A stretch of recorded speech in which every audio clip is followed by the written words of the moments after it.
दोपहर के 12 बजने को है। नमस्कार, आपके साथ मैं नंदिता कुडेशिया हूं और इस वक्त की बड़ी खबर खुफिया सूत्रों से आ रही है।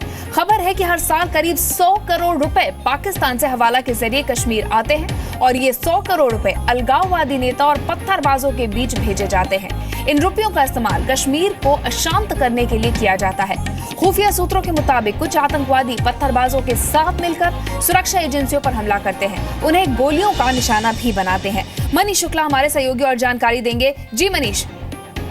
देखिए, खुफिया एजेंसियों ने ये असेसमेंट किया, आकलन किया है जो हवाला के जरिए बड़े पैमाने पर पैसे भेजे जा रहे हैं। और हालांकि पत्थरबाजी की घटनाएं 3, 4, 5 या 1 हफ्तों में हम नोटिस कर रहे हैं, लेकिन पैसे लगातार हर साल करीब 100 करोड़ रुपए भेजे जाते हैं हवाला के जरिए।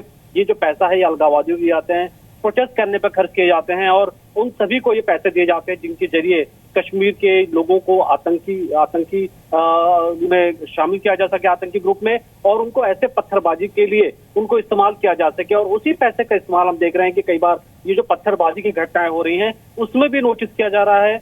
अगर एजेंसियों की बात माने तो एजेंसी का यहाँ तक कहना है कि जब पत्थरबाजी हो रही है उसमें कुछ ऐसे एलिमेंट नोटिस किए गए हैं पिछले 2-3 दिनों में, जो भीड़ में रहते हैं, पत्थर फेंकने वालों के साथ रहते हैं, लेकिन वो अचानक फायर कर देते हैं सिक्योरिटी फोर्स पे, और सिक्योरिटी फोर्स अगर वो रिप्लाई करती है तो फिर सिविलियन कैजुअलिटी का खतरा होता है। तो ये एक बड़ा थ्रेट है पैसे को लेकर के, जिस तरीके से लगातार पाकिस्तान की तरफ से फंडिंग हो रही है कश्मीर में।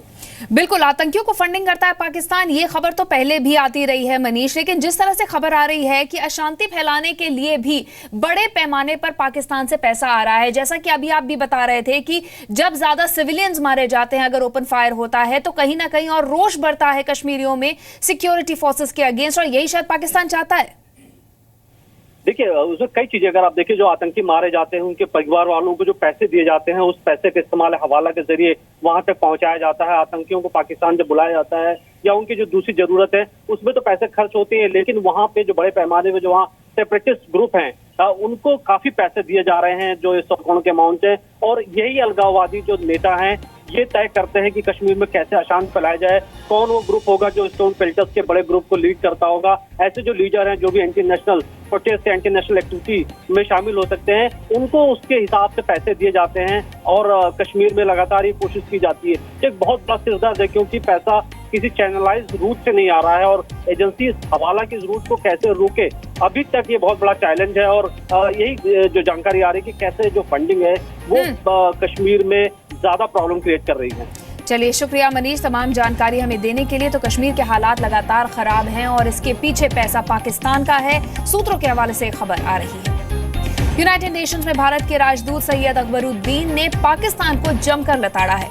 दरअसल बुधवार को यूएन में पाकिस्तान के प्रतिनिधि मलीहा लोधी ने कश्मीर और बुरहान वानी के मारे जाने का मुद्दा उठाया था, जिसके जवाब में यूएन में भारत के रिप्रेजेंटेटिव सैयद अकबरुद्दीन ने कहा कि पाकिस्तान ऐसा देश है जो दूसरे देशों के इलाके में नजर रखता है। पाकिस्तान ऐसा देश है जिसने आतंकवाद को स्टेट पॉलिसी बना लिया है। पाकिस्तान ऐसा देश है जो आतंकवादियों का गुणगान करता है।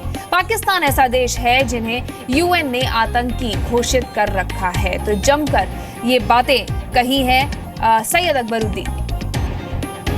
Mr. President, regrettably, earlier today we have seen an attempt at misuse of this UN platform.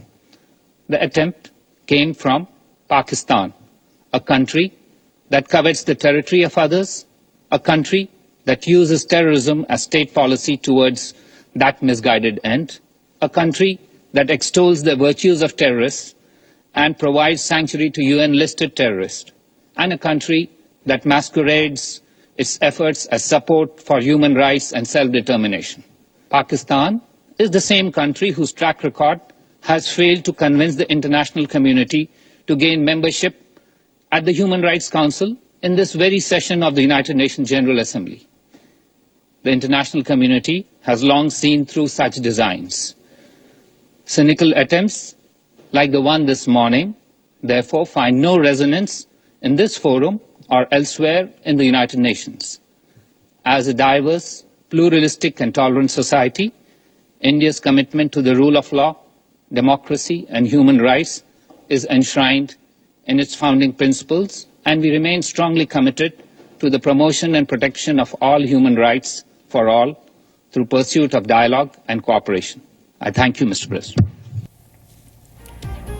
और इसके अलावा आपको बता दें कि अमेरिका ने भी पाकिस्तान को दो टूक शब्दों में कई बातें कही हैं। आपको बताते हैं, अमेरिका के स्टेट डिपार्टमेंट के डिप्टी स्पीकर मार्क टोनर ने पाकिस्तान को चेतावनी देते हुए कहा है कि पाकिस्तान सभी आतंकी संगठनों पर कार्रवाई करे और उनकी सुरक्षित जगहों को बंद करे। पाकिस्तान सभी आतंकी संगठनों के खिलाफ एक्शन ले जो कि पड़ोसियों को निशाना बनाते हैं। आतंकी घटनाओं से निपटने में पाकिस्तान के अगले कदम पर होने वाली चिंताओं पर अमेरिका गंभीर है। तो चेतावनी अमेरिका की तरफ से भी पाकिस्तान को दी गई है।